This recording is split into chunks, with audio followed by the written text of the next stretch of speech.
Everyone, welcome to Barsha blog and good morning. তো আজকে হচ্ছে মাঘী পূর্ণিমা। তোমাদের সকলকে জানাই মাঘী পূর্ণিমার শুভেচ্ছা। আর আমি সকাল সকাল স্নান করে নিয়েছি আর এখন আমি ছাদে আছি। তো আজকে আমি যা যা করব পুরোটাই তোমাদের সাথে শেয়ার করব। পুরো দিন মানে আমি যা করব পুরোটাই শেয়ার করব। তো ব্লগটা স্কিপ না করে পুরোটা দেখতে থাকো। তো চলো আমি এখন করব পুজো, চলো তোমাদের সাথেও শেয়ার করি। তো গাইজ আমি পুজোটাও করে নিয়েছি। আমার যেহেতু ক্যামেরা ধরে দেওয়ার কেউ ছিল না, তাই আমি অফ ক্যামেরায় পুজোটা করে নিয়েছি। আর দেখতেই পাচ্ছ এই যে এটাই হচ্ছে আমাদের ঠাকুর ঘর, আমরা এখানে পুজো টুজো করি। এবার আমার পেয়ে গেছে প্রচুর জোরে খিদে, কারণ সকাল থেকে কিছুই খাইনি, না খেয়ে পুজো টুজো করলাম।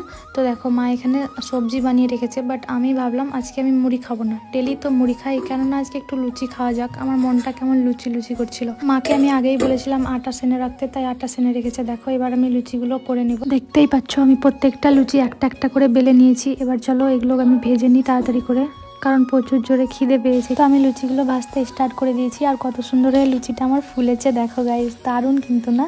আর এগুলো লুচি আমার ভাজা হয়ে গেছে, দেখো এই দুটো জায়গাতে আমি রেখেছি। তো আর কিছুটা আছে, ওইগুলো ভেজে নিব, তারপরে আমি খাবো। তো আমার লুচি ভাজা হয়ে গেছে আর আমি এখন খাবার খাচ্ছি। ডেলি যেহেতু মুড়ি খাই, তো ভাবলাম আজকে কেন না একটু লুচি ভেজে খাওয়া যাক। অনেকদিন থেকে লুচি খেতে ইচ্ছে করছিল। তো দেখো তরকারি দিয়ে আর এই যে গরম গরম লুচি। মা তরকারি অলরেডি করে রেখেছিল, আমি শুধু লুচিটা করলাম। এই লুচি ভাজতে ভাজতে না আমার হাতে দেখো কি হয়েছে, তেল ছিটকে। দেখো যখনই আমি কিছু করতে যাই তখনই আমার সাথে না এরকমই হয়। দেখো এদিকেও আবার এদিকেও, যখন কিছু করতে যাই, কাজ করতে গেলেই কাণ্ড হয়ে যায় আমার কাছে। খেয়ে নিয়েছি আর এখন বাড়ি থেকে বেরিয়ে পড়েছি আমার বান্ধবীর বাড়ি যাওয়ার উদ্দেশ্যে। তো চলো যাই, একটু ঘুরেই আসি। চলে এসেছি অসীমাদের বাড়ি, আর এই দেখো ওর জন্য আমি এটা নিয়ে এসেছি। কি আছে দেখ খুলে,